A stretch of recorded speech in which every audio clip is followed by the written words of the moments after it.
आरोपी की गिरफ्तारी और जुलूस से सच्चाई पर पड़ा पर्दा। तारण जी पर हुए हमले की घटना में कई सवाल अब भी अनुत्तरित हैं। वीडियो में दिख रहा है, तारण जी अपनी गाड़ी पर बैठे थे, तभी एक व्यक्ति वहां आया और गाली गलौज करते हुए बोला, पुताई के पैसे क्यों नहीं दिए। इतना कहते ही उसने अचानक उन पर हमला कर दिया। इस दौरान दो व्यक्ति पहले से मौजूद थे जो पूरी घटना का वीडियो बना रहे थे। बाद में यही वीडियो सोशल मीडिया पर वायरल हो गए। प्रश्न यह उठता है कि वीडियो बनाने वाले ये व्यक्ति कौन थे? क्या वे हमलावर के साथी थे या पहले से किसी योजना के तहत वहां मौजूद थे? जब आरोपी से पूछा गया, आपने क्यों मारा था उनके लाने? क्यों मारा था? क्या वजह थी? क्या दुश्मनी थी? कोई दुश्मनी थी क्या? क्यों मारा था उनके लाने? कौन ने कहा था कि उसने हमला क्यों किया, तो वह कोई स्पष्ट जवाब नहीं दे सका। घटना के बाद जब पुलिस ने आरोपी को गिरफ्तार कर जुलूस निकाला, तब भी कई बातें सामने नहीं आ सकीं। जुलूस के दौरान आरोपी कभी एक पैर से तो कभी दूसरे पैर से लंगड़ाता नजर आया, जिससे यह सवाल और गहराता है कि क्या यह सब एक बड़ी साजिश का हिस्सा है। कुल मिलाकर ऐसा प्रतीत होता है कि इस पूरे मामले के पीछे कुछ और बड़ी कहानी छिपी है, जिस पर अभी पर्दा पड़ा हुआ है। पुलिस को चाहिए कि वह वीडियो बनाने वालों और हमले की पृष्ठभूमि की गहराई से जांच करे, ताकि सच्चाई सामने आ सके। ये क्षेत्र के निगरानी गुंडा बदमाश है और जितने भी क्षेत्र के निगरानी गुंडे हैं, अगर इस तरह दहशतगर्दी का माहौल विदिशा में करेंगे, इसके साथ यही सलूक किया जाएगा। इनके द्वारा एक 71 साल के वृद्ध के साथ मारपीट की है और ये काफ़ी अपमानजनक है और इनको उस बात का लेसन मिलना चाहिए। और जो आने वाले जो लोग हैं उनको, जितने भी आपराधिक तत्व, उनको एक सबक है। अगर वो इस तरह की कार्रवाई कोई भी करता है तो उसके साथ कठोर कार्रवाई। क्या नाम है इसका? इसका संजीव नाम से वो गांधी है, ये क्षेत्र का बदमाश है। इसके द्वारा कल यहीं सिटी सेंटर में जहाँ पे बुजुर्ग के साथ मारपीट की गई थी, वहीं से इसको लाया जा रहा है। कितने अपराध है इस पर? इस पर लगभग 8 से 10 अपराध हैं और आपराधिक प्रवृत्ति का व्यक्ति। कौन से अपराध है खास? जैसे आबकारी एक्ट है 307 है और अन्य अपराध दर्ज है। ये चाटा मारा है, 4-5 मारे हैं, कौन से धारा के अंतर्गत इसको गिरफ्तार किया गया? इसको मारपीट के अपराध में किया गया और प्रतिबंधात्मक कार्रवाई की है, साथ साथ इसको जिला बदल कार्रवाई की गिरफ्तार। प्रकाश तारण, पेशे से मैं वकील हूँ, का वकील हूँ। 55 साल से भारतीय जनता पार्टी का कार्यकर्ता हूँ और शिवराज जी भी मेरे जूनियर रहे हैं, मेरे घर आते रुकते थे और मैंने पार्टी में संघर्ष किया है। और जब सत्ता का मौका आया तो मुझे कभी मौका नहीं मिला, लेकिन पार्टी में प्रवक्ता के रूप में करीब 1982 से लेकर 2004 तक जिले का प्रवक्ता रहा।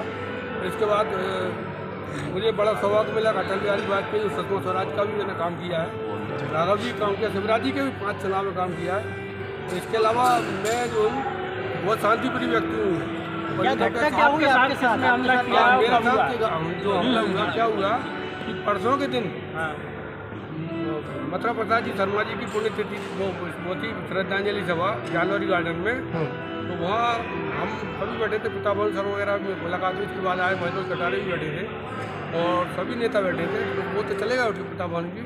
और देखते में श्याम सुंदर जी आए। श्याम सुंदर जी के खिलाफ मैंने कोई उनका नाम लिया कभी नहीं किया। उनकी कोऑपरेटिव बैंक में 94 करोड़ का घोटाला हुआ था आज से 5-6 साल पहले। तो वो घोटाले की वो इंडिया टीवी वाले, इंडिया न्यूज़ वाले, तो चैनल वाले मेरे पास आए। कहले साहब ये 94 करोड़ का घोटाला है, जो आपका उसमें क्या रहा है? कहले आप इनकम टैक्स के वकील हैं।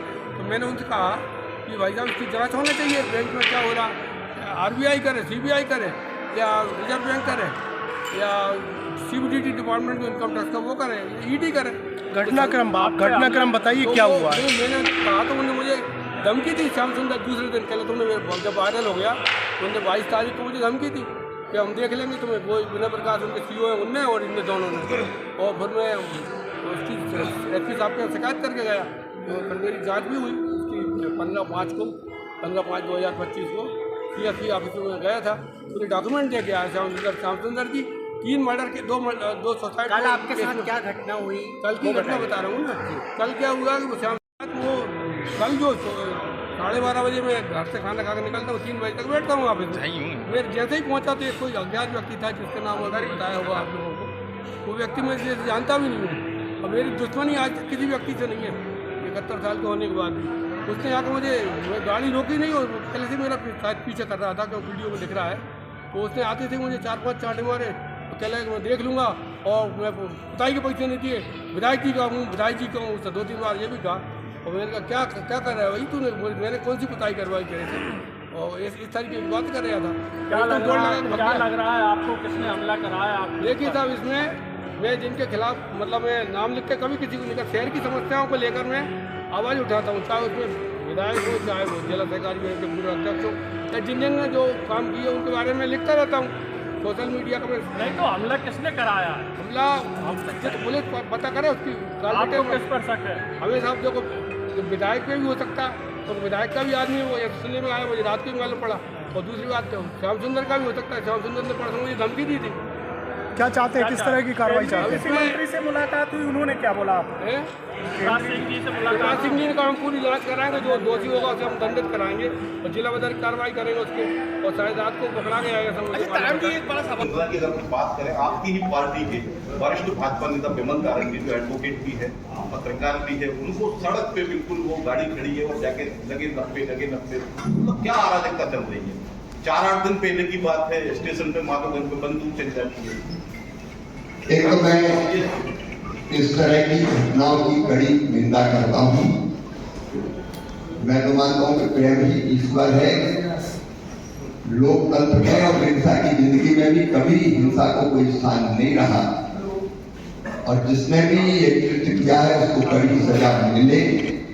अब तक जो कार्रवाई हुई इसकी जानकारी आप लोगों तक होगी, कोई इसका समर्थन नहीं कर सकता।